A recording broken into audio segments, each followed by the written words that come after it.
I thought maybe at some point I'd have kids.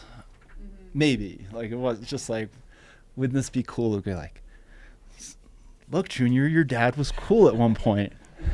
Look, I can prove it. I was in National Geographic, kid. Like, stop talking back to me. I remember there was this thing I used to call them Wahoo moments. And when you're out through hiking, there are just these times where just you look around and you like take in the totality of where you are and what you're doing, like this, you're on this big long trip, and like the conditions at the time, whether it be like a sunset or this like crazy hailstorm or whatever it might be, and you just feel alive. It's like this is the point of life. And for me, they were always kind of just something guttural, and I would just scream, wahoo, like a woohoo. And those don't come around in ordinary life that often, right? Like, I don't remember the last time I was sitting at my desk and went like, yeah, this is awesome. So yeah, through hiking has that. Hi, I'm Andrew Skurka. I'm a former through hiker and nowadays a writer and a guide. Today's episode, we're going to be talking about why I quit through hiking. It's part of a series that I do with the Trek. We release a new video every Monday at noon. If you have comments about this topic, maybe you haven't experienced yourself that's reminiscent, go ahead and leave a comment. If you have suggestions for future topics, you can also go ahead and leave a comment. We appreciate you liking and subscribing to this video and to the channel.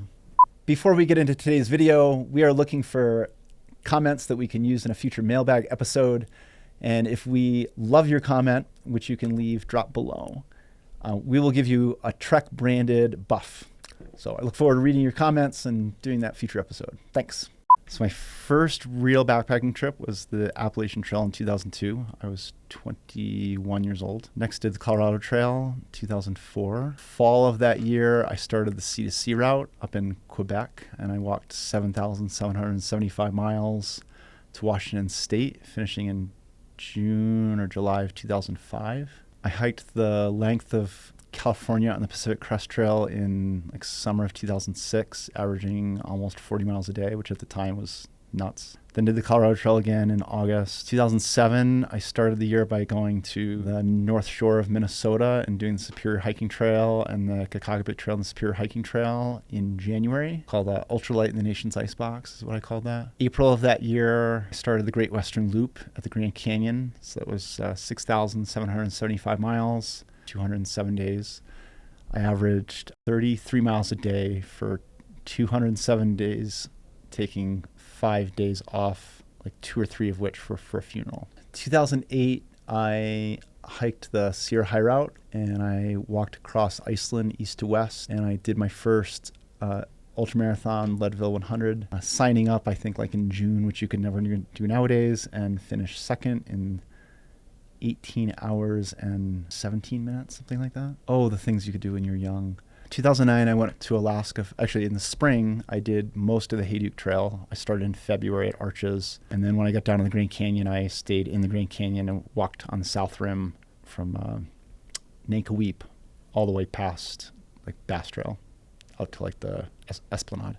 Then later in 2009, I went to Alaska for the first time. And while I was up there, I was hanging out with Roman Dial and Forrest McCarthy, and we were looking at this big map of Alaska, and we started to like imagine the trip that became my 2010, which was the Alaska-Yukon Expedition, and that was 4,700 miles by foot, skis, and pack raft. Most of it was in Alaska, some of it was in the Yukon in Canada. And that trip, the longest stretch there was 22 or 24 days without seeing another human being, without crossing a road. I think I went like 5 or 6 weeks without a shower on that trip. And then in November of 2010, I met my now wife, Amanda, and effectively quit through hiking. It's been a while since I counted up. I think my through hiking miles alone are like 30,000 something. It's a big number. I mean, just the big trips alone, like say 8,000 miles and 7,000 miles, so that's 15. 2,000 miles in the AT, so you're at 17. Still, it's going to take you a while to get to 30, but I think I did it somehow. Yeah, it's a lot of miles on my legs. And as we'll see in a minute when I start busting through some of these items from memory lane, I had so little sun protection back then. It's shocking that my skin still looks decent. I got into through hiking because I thought it would be a way to combine a growing love for the outdoors with my background as an endurance athlete. I started running at the age of 14, started running cross country and track. And then I ran throughout high school and into college. I was a Division I runner. Not that good, but at least I was running Division I. So I loved running and I loved the outdoors, and through hiking seemed like a way to marry those two. And at the time, like this is 2002, so it's a totally different era of through hiking. And I remember being on the Appalachian Trail in my early days and hearing word back then would travel mostly by mouth or in the trail logs. There are no apps. Most people didn't have cell phones. And I remember hearing about these two guys known as the Trees. And there were these two guys who apparently had done some through hiking before, and they were carrying these new Go Light packs that only weighed 1 pound empty, which was wild because the pack that I had at the time was a Frostfire 4500 and the thing weighed 7.5 pounds empty. So it's just a totally different era of through hiking. And that summer I was trying to do the Appalachian Trail between my spring and fall semesters of college. I was still in college. I was 21. So I had to go pretty fast. And I think I had figured out I needed to average like a little over 20 miles a day to finish in time. And I ended up finishing the Appalachian Trail in 95 days. And, it was sort of like people are like, wow, that's so fast. And nowadays I feel like that would be so ordinary. So it's a very different, through hiking has changed a lot in the last 25 years. So yeah, that's how I started through hiking. And my earliest through hikes, they were definitely motivated. I really enjoyed the outdoor part of it, but I was as much interested in pushing my own limits, like how far, how fast, how light could I go? And I think that was the trip where I did find my limits. That was the Great Western Loop. So it was 2007. I was 26 years old at the time. And I look back at the trip, man, I was just like such a machine, like getting up every day, 5:45 on the trail by 6. And my goals, I would try to do 9 by 9, 12 by 10, and 20 by 1, which was 9 miles by 9 a.m., 12 miles by 10 a.m., and 20 miles by 1 p.m. And man, if I could hit especially 20 miles by 1 p.m., the afternoon and the evening could be pretty relaxed. And usually I would start looking for a camp at 8, 8:30, 9, depending on how much daylight I would have. But basically, if the sun was up, I was up and I was moving. So that was my early trips, just like hard, robotic, machine-like, seeing what my limits were. And I think as I started to mature and get a little bit older, I was looking like I needed something a little bit more to keep me engaged. And because I think just like walking on trail, it can be, I don't know, maybe like you could say like there's only so much therapy you could take almost, or like there's just not enough stimulation. Or by the time I finished those early trips, like I had figured out how to be a through hiker. Like I understood the mechanics of through hiking and how to push those limits. The thing that really opened the next door for me was learning how to travel off trail. So I did the Sierra High Route in 2008, which is like, whoa, this is totally different. Like I had been through the Sierra at least twice before on the Pacific Crest Trail and John Muir Trail. But the Sierra High Route was unlike anything I had ever done. Way harder physically, way harder emotionally. Felt much more adventurous, higher risk, and something that I wasn't, frankly, yet good at. I didn't know how to efficiently pick lines. I didn't know how to safely and easily walk across talus. I wasn't comfortable on steep, loose scree slopes. So those were all clearly, they were skills that maybe I could get better at. Hayduke Trail in 2009 sort of, again, reinforced this idea that there's more to explore. And then in 2010, that was the Alaska-Yukon Expedition. That's when I sort of combined that through hiking pedigree that I had developed and refined with that new off-trail spirit. And on the Alaska-Yukon Expedition, so it was 4,700 miles long, and I think something like 2,200 miles was off-trail. So it was like the length of the Appalachian Trail without a trail. And then the rest of that was either on pack raft or on snow machine trails when I was skiing. And life changes. I think the story that I tell myself is that life has chapters, and it's okay to change, to finish a chapter and move on to the next one. And I'm now 45 and I look back at my 20s and I'm thankful that I took the opportunity that I had back then, because I didn't have a career. I didn't have kids, still don't have kids, but I didn't even have fur babies back then either. And I now have two, Esmeralda and Luxor. Would you like to see photos? Yeah. I didn't have a mortgage. I didn't have a house plant. I didn't have a significant other. I had nothing. So basically in my 20s, I had all the decision-making faculties of an adult and I had none of the responsibilities. So it's like the perfect time to do that sort of thing. It's almost never easier than in your 20s to do that sort of thing. So yeah, but life is in chapters. So I felt like after my Alaska-Yukon expedition, I was ready for something else, something new. And it wasn't necessarily like an intentional decision that I was like seeking a wife, but that's the way that timing worked. And then I bought a house, and since then I'm like decidedly more boring in middle-aged. I love gardening and I love hanging out with my cats, and I have embraced things like marriage therapy. So it's okay to evolve and change and look at life in chapters. You don't always need to just do the same thing. So as a thru hiker, where I was out on the trail for months and months at a time, I think the most beautiful thing about that existence was that I didn't feel like I had a better place to be. Like I was exactly where I needed to be. And life was simple. You sleep on the ground, you wake up, you hike as many miles as you want or as you need to, and you go to bed, and your life is measured in basically smiles or miles, or maybe both. No responsibilities, not a lot of stress, and really unique life experiences. I mean, I saw a lot of things, saw a lot of parts of the country, met a lot of people that I never would have met otherwise and haven't met or seen since, because I was taking a time out from normal life to go do those things. For me, the thru hiking existence, I just wasn't getting as much out of it anymore. A lot of my motivation comes from just wanting to learn and grow and develop. And when I feel like the learning curve is plateauing or maybe flat, I start losing interest. So at that point, I either need to move on to something else or I need to evolve. And with traditional thru hiking, that'd be like following long developed trails. I felt like I had reached that plateau. Maybe one day I'll hike the Appalachian Trail again.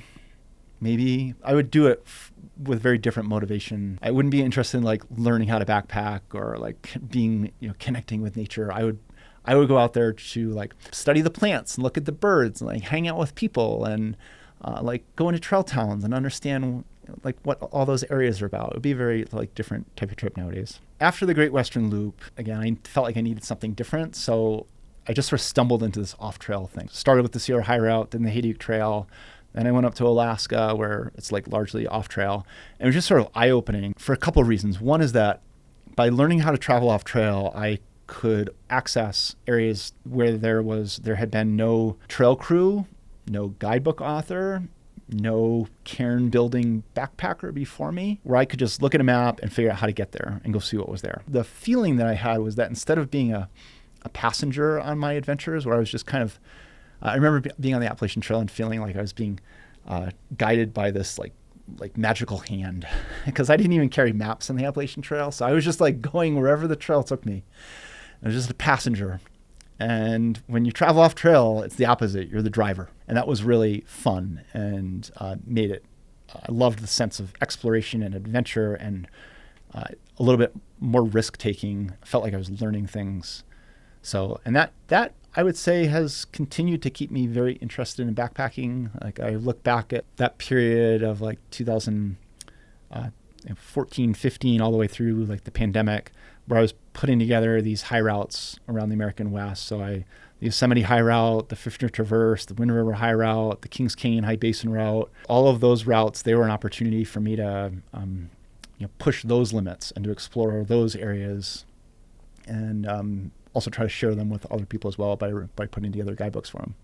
I think with a thru hike, you almost could look at trails as having a handful, or maybe more than a handful of like gems along a particular trail.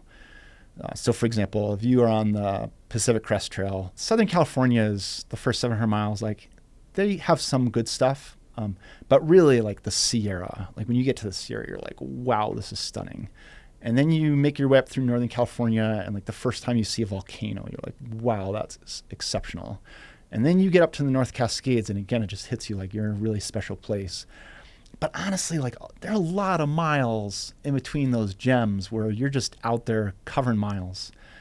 And if you're a thru hiker, that's what you've signed up for. You're like, I am taking 6 months off from life, and I'm going to go just walk. And I'm going to connect these two borders, one with Mexico, the other with Canada, and I'm going to like have this experience. But thru hiking, that's sort of like a luxury. Like if your life is set up that you can be a thru hiker, like that's a real special opportunity you have. And I'm not sure if most thru hikers quite get how special that is to even have that opportunity that they could consider it. For the rest of us who have, careers and mortgages and children and fur children and house plants and who don't want to to be that dirty for 6 months at a time because we like nicer things. The high route thing or like off-trail travel, like it's a way to just have like all awesome all the time.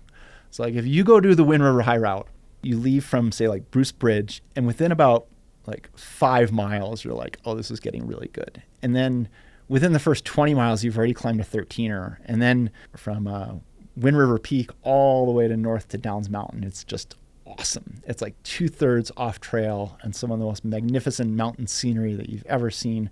Many points of it, you can look down to the west and you can see where the Continental Divide Trail goes. And you're like, oh, those poor thru hikers, they're missing everything that's cool about the winds. That sort of experience, that just worked a lot better for a more established adult. Like I could do a high route in a week or two. I could do them as loop itineraries rather than point to point, and that way I could spend more time hiking instead of driving. It was an amount of time that I could get off from work, amount of time that I could get away from my family, and I felt like the intensity of the experience made it entirely worthwhile. I didn't feel like I was just doing any of those so-so miles in between the gems that you get on a long trail. What thru hikers probably don't fully comprehend at the start of a trail is that a lot of the miles are just okay. And some of the miles are just downright bad. And you're kind of hiking like to the good things and then leaving the good things and going through some okay miles to the next really good thing, at least from like an outdoor experience, like a wilderness experience. There are lots of other benefits though of being a thru hiker. Again, that lifestyle is like, oh, it's good. Yeah. Like the lifestyle alone is worth thru hiking. Simple, relatively stress-free, very clear objective, like what your path forward is.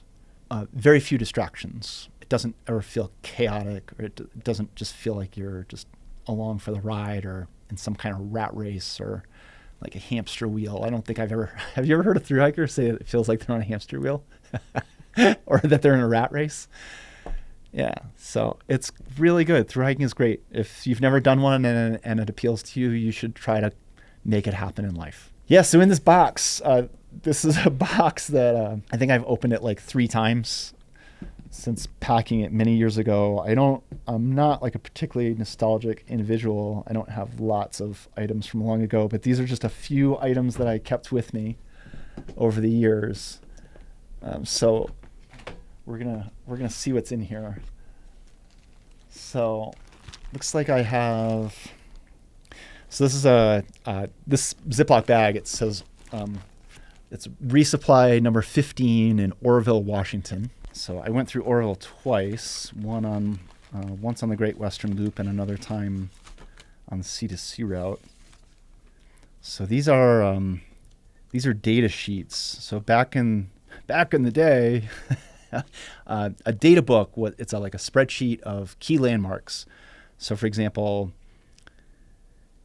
and like this is a custom data book, so I typed all of this out and had my own spreadsheet. And because I was trying to save weight, I made it like size 2 font and then cut all the margins off. So this data book would read something like Halleck Road is that's at mile 104.6, and then at 4.3 miles you cross Dalton Road, and then miles beyond that you reach Norris Road Trailhead, where if I can read my writing, I stayed there on Thursday, January 6th. Sounds warm. So, all right. So we have a data book. We also have what I just recently watched the Hulk Hogan movie, and Hulk Hogan has a whole storage unit of memorabilia. His stuff is way cooler though. This looks like a journal or let's see, to-do list. So yeah, it was just kind of very it's pretty digital. This was all analog. So just maybe some paperwork, nothing like too interesting. I have some visors. So these were like if you have been following me for a while, you remember like the visor days. This was like my signature look. So I had short running shorts, a t-shirt, didn't matter how sunny it was, always a t-shirt, and a visor. And I had I had a better hairline back then. So here's and there were always these head sweats visors. So and the classic look, in fact. So if you follow Ultralight Jerk, this was like one of their best memes ever. So there's a penguin look. They always compared me to looking like a penguin. So how does that look? Is that sticking out just the way it used to? So a visor, the elastic on these is totally gone, but those are fun. Team Go-Lite, because Go-Lite was a sponsor for a lot of my early trips. And then Alaska-Yukon Expedition. So this thing strapped to my head for 6 months.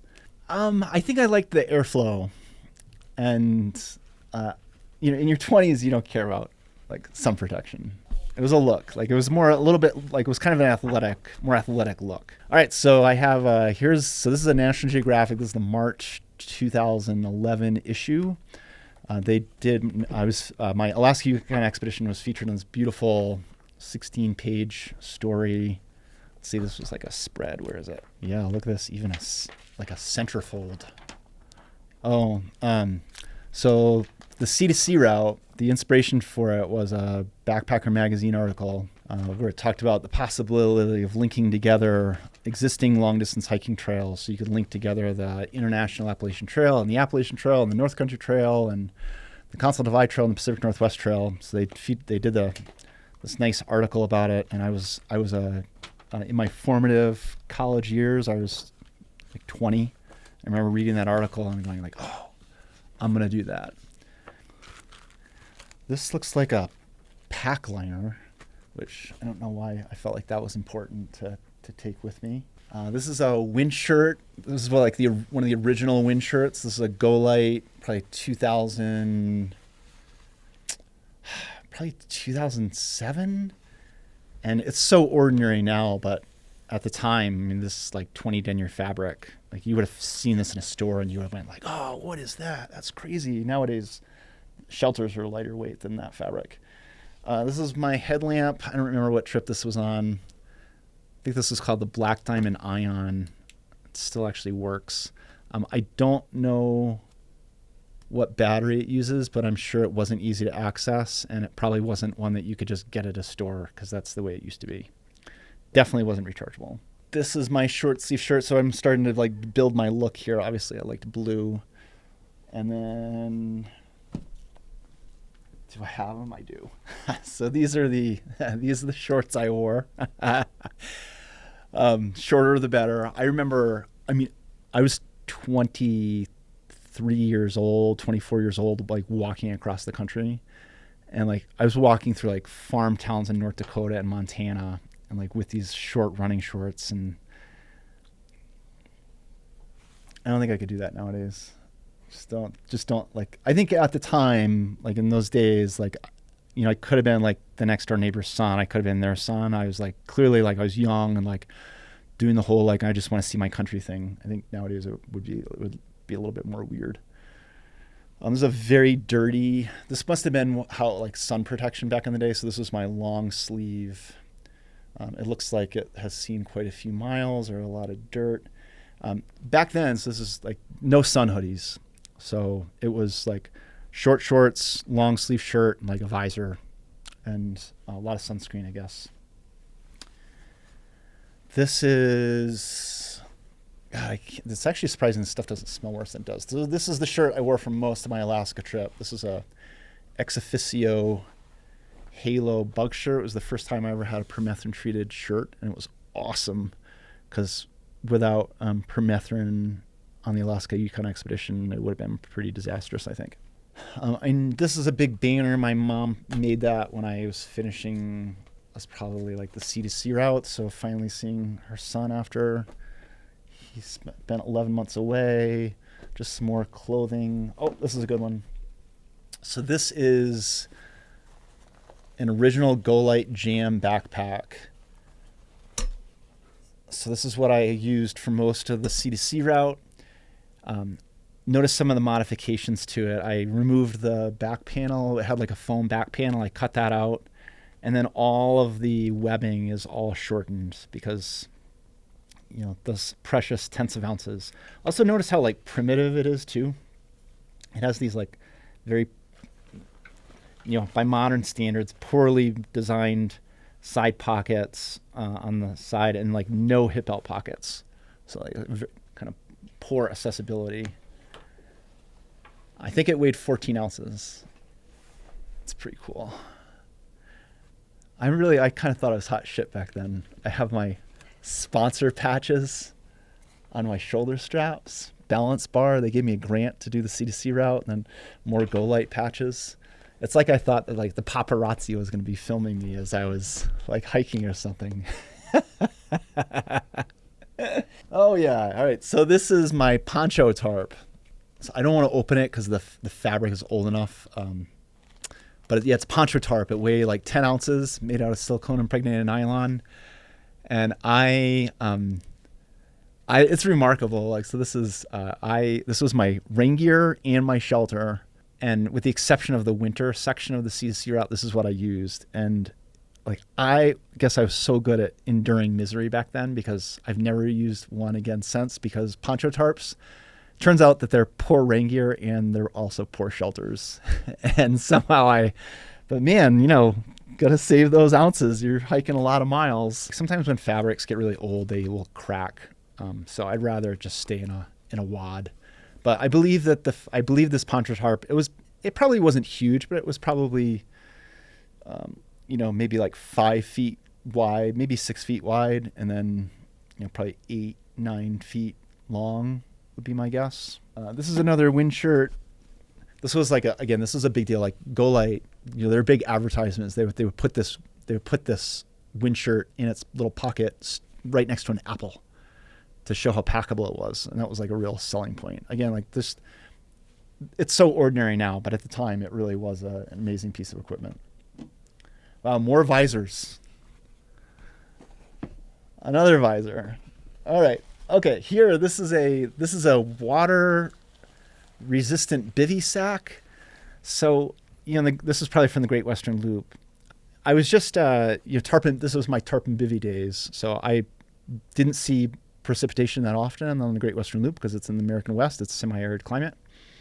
And so most nights I would just sleep in the bivy sack, and I would also take a midday nap in this bivy sack too. So I would try to do like that, 20 miles by 1, and then my reward to myself was that I would allow myself a 15-minute cat nap. So I would lay it down on the ground and I would jump in and take a 15-minute cat nap. But before I would start my nap, I would take a caffeine pill. And that way, when my alarm went off 15 minutes later, and by the way, I would set my alarm on my watch, like that's how, because we didn't have phones. And then 15 minutes, I would get up and I would be like ready to roll because that caffeine was like starting to hit. And then I'd be wired for the rest of the day. Another t-shirt. Oh, okay. And this is a soft shell pant. Okay, last two cool things. So this is the, I don't remember the name of it. This was the shoe I finished the C2C route with. It was made by Montrail. Pretty good shoe, even by modern standards. A little heavy, probably held a lot of water. It doesn't look that durable, but yeah, pretty good shoe. And then the more interesting shoe, though, this is the Go-Lite shoe. So Timberland bought the Go-Lite brand to launch this footwear product. And the thing about this is that it had these cleats underneath, and these cleats were like individual elastomers. So the idea was that you could like walk on like gravel and other hard objects, and the shoe would absorb that, and you could keep your foot level. Sort of like, this is like the original Hoka, I think is maybe the way to describe it. It was like like the same thought as Hoka, but not as well executed. They were not that durable. And the other thing is that a lodgepole pine cone fit perfectly right here. And there are lots of lodgepole pines in the American West. So I remember just like constantly having a lodgepole pine cone stuck right there. The one unanticipated perk of these is that they're phenomenal in snow. It's like built-in crampons. Yeah. So this is memory lane. I wish that I had a few more items from that era, but at least I have a few. Fun to look back at. Thanks for joining me. So, when I look back at my like backpacking, like the phases of my backpacking, there was like the hardcore through hiking days, like how far, how fast, how long. Then there was the off trail push with the high routes, and then as I started to guide more, it became like Andrew, the trip leader. Like, how do I learn how to manage a group and tailor a trip just right for them, instead of it like early in my guiding career, I feel like it was Andrew's trip and everyone else was just along for the ride. But like really like how to manage a group of people and make them function as a team and give them a great experience. And then even more recently, there's been this other evolution where I'm like just totally tuned into the surroundings, where I've like taken like a fascination in rocks and geology and birds and glaciology, and just trying to really understand the environment around me. And I think if you look at all those phases, the thing that they all have in common is that it's constantly just evolving and learning. And whenever that phase felt sort of stale and like the learning curve had plateaued, I needed to find something else to keep me interested in the outdoors. And thankfully, to date, I've always been able to find something new. Thanks for watching. I hope you've enjoyed going down memory lane. I certainly have. This is a part of a weekly series that I do with the Trek. We drop a new video every Monday at noon. So go ahead and like this video, please. Also subscribe. And finally, if you're interested in joining me on one of our guided trips, you can find information at my website, andrewskurka.com. There'll be a link in the description. We'll see you next week.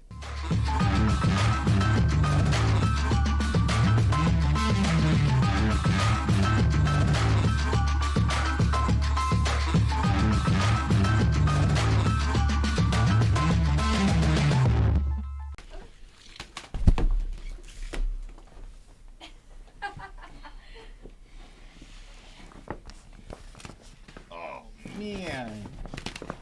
Your mom got that for you? Wow, That's good. That's awesome. That needs a Yeah. Aw. That thing's massive. Your mom made that? Or go like, dude. Okay, Yeah. That's awesome. Way to go, Andy. Way to go, Andy. Aw.